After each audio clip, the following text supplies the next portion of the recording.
Welcome back to our last introduction video on the Restoration and the 18th century. This one is going to be focusing on just literature and how it was produced and the three main literary periods of this larger period. So, in literature, there are some production things happening that help change how things are produced and get literature producing at a faster rate. So in 1695, William III does not renew the Printing Acts, which allows for relaxation on censorship and other how things can be printed, and so then there's a boom of production. Parliament thought that these Printing Acts was limiting the trade, and it wasn't being an effective stop to undesirable things being published, so they don't encourage it. William III doesn't renew it, and it just drops. But it is important to note that stage productions are still licensed. In 1737, there is a Stage Licensing Act by Robert Walpole, that Prime Minister we mentioned. It only allows for 2 theaters, and they had to be approved by the Lord Chamberlain.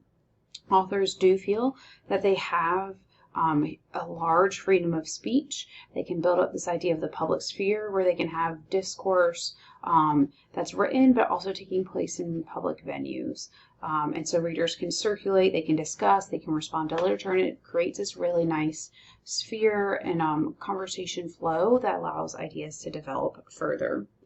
Now, that doesn't mean that authors are not going to be legally pursued for things they publish. It just means that they are no longer completely constrained. In 1702, we do have the first daily London newspaper started. It's called the Daily Courant. That's followed up in 1710 by the Statute of Anne, establishing some copyright laws. So copyright belongs to a bookseller for 14 years. If the bookseller still is alive, they can own it for another 14 years, but they still have to pay a fee to the Stationers' Company.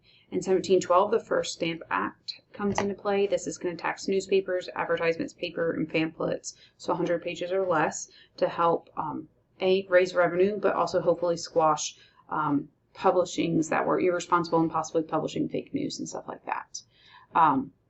So then, 1731, we have our first magazine called the Gentleman's Magazine.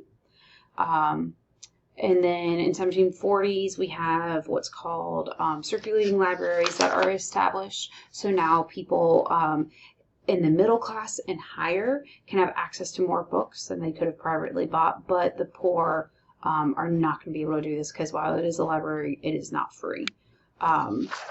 You also get, in 1749, the first literary journal, which is the Monthly Review, followed quickly by the Critical Review in 1756. So now we're doing literary criticism and publishing that as well.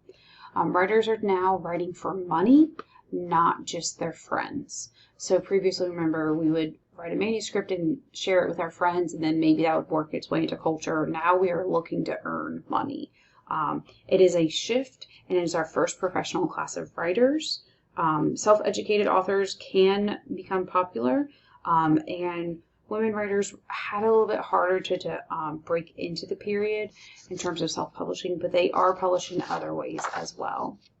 In the 1750s, those blue stocking writers are established. They're trying to be more moral, so they are highly religious. They have high intellectual standards. Men will join in on the blue stocking conversation, but it is, started as female writers. And then novel becomes this biggest avenue of achievement. It allows the exploration of the female world and difficulties that young ladies might face in morals. And because more people are reading, we need standardization. There's now standardization in print. So there's no more random capitalization, no more random italics. The English language is printed no matter what the age, genre, or topic. So you have to be the same no matter what, which is fabulous for us as modern readers. So we have 3 periods, like I mentioned.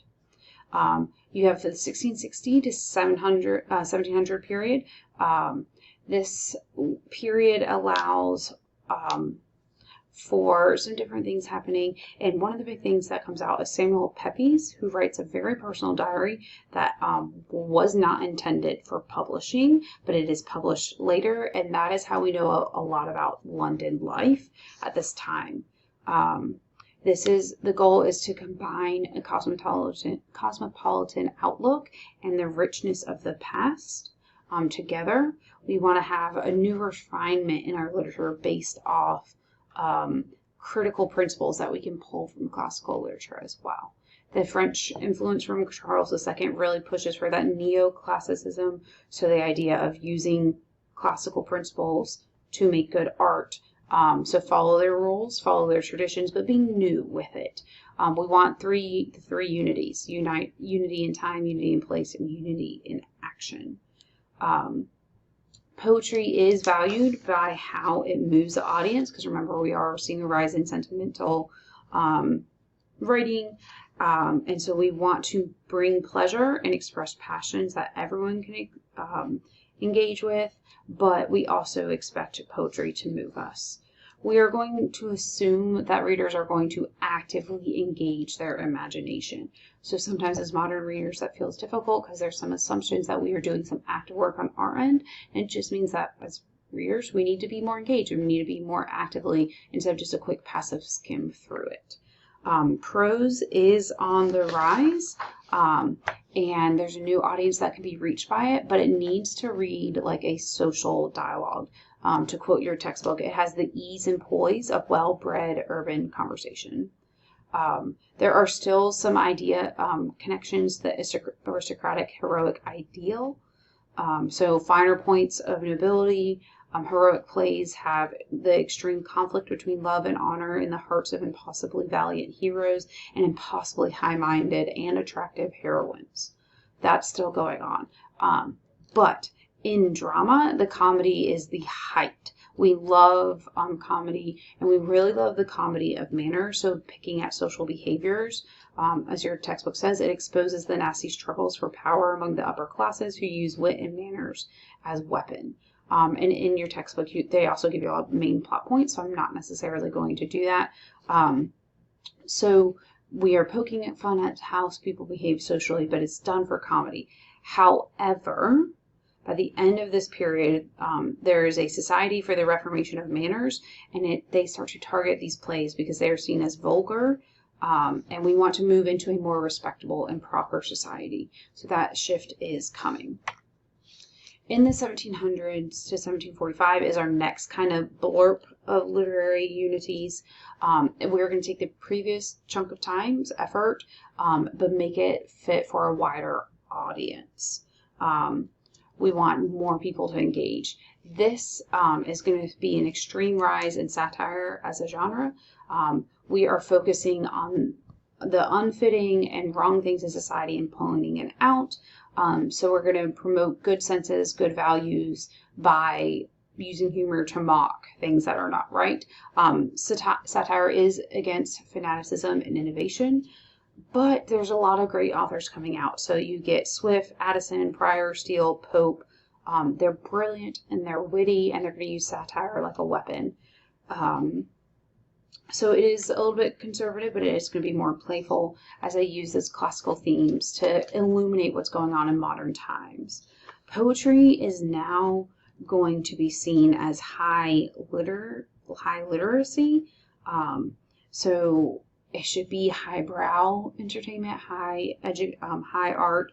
Social values are going to be part of that as well, and they're going to erupt out of a reaction to this expanding literacy. The new prose genres, I will note, aren't going to be as concerned about true facts. They're going to purposely blend and distort truths to make fact and fiction go together, which is going to give us a great doorway into that modern novel. So because of that, like I said, novels are going to develop out of this twisting, which is really fun because they're going to claim to be truthful because they have to be at this time. They have to be based off truth. But they're really not. But people are pulled into familiar worlds that have plausible conflicts, they have ordinary characters, and they really engage with that, and they really love reading about something that could have happened but maybe didn't. Women's life and women's love affairs are going to be a focus for the first time through these plays, and it lets audience see how different manners can be conducted out without having to take that risk. Our comedy of manners are going to be replaced with sentimental plays.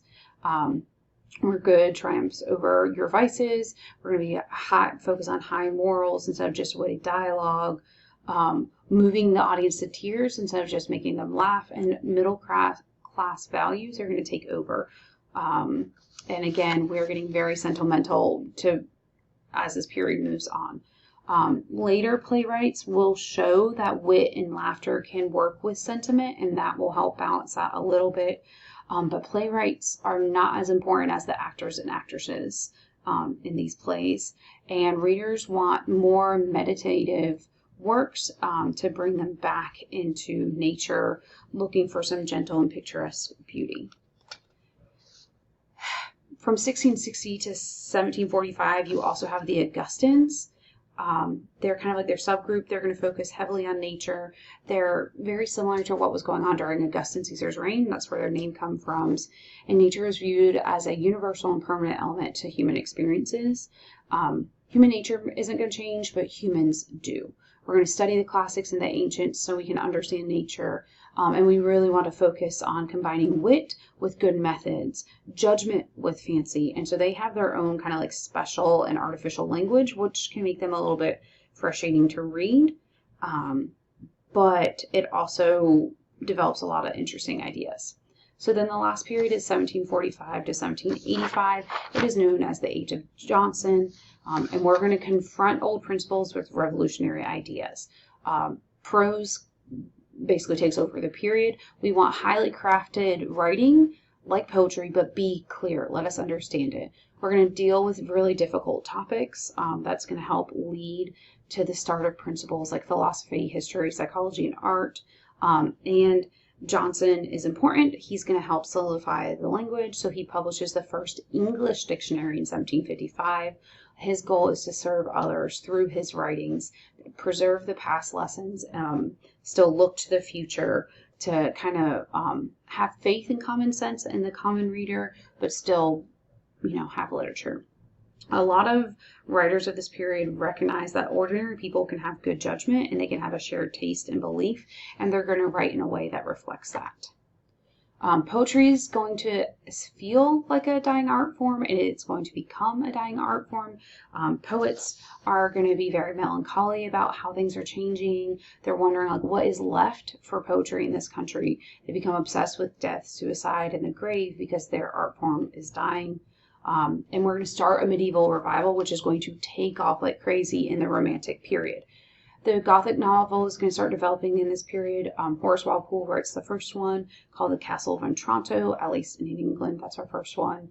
And then we're going to have that rise of interest in the private life, connecting to domestic fiction, looking at intimate feelings and thoughts of characters, which is going to lead to writers like Jane Austen. We also have a rise of more masculine novels. We're going to have historical outdoor stories with fights and wars. So think about Sir Walter Scott happening here as well. So this is a big period of change. There's a lot of revolution, and while the Romantics are going to try to tell us that this is a negative period, we want to shake off everything that happens. Much of what later periods, especially the Romantic, use and are based off are because of this period. This is going to take a lot of problems and discuss them, but they're not going to get resolved, and it's going to push them into the next literary movements, next historical periods, where they will solve and they will figure these out. So they're not shying away from disagreements, but the conversation is going to continue on past this period when they can't solve it for us.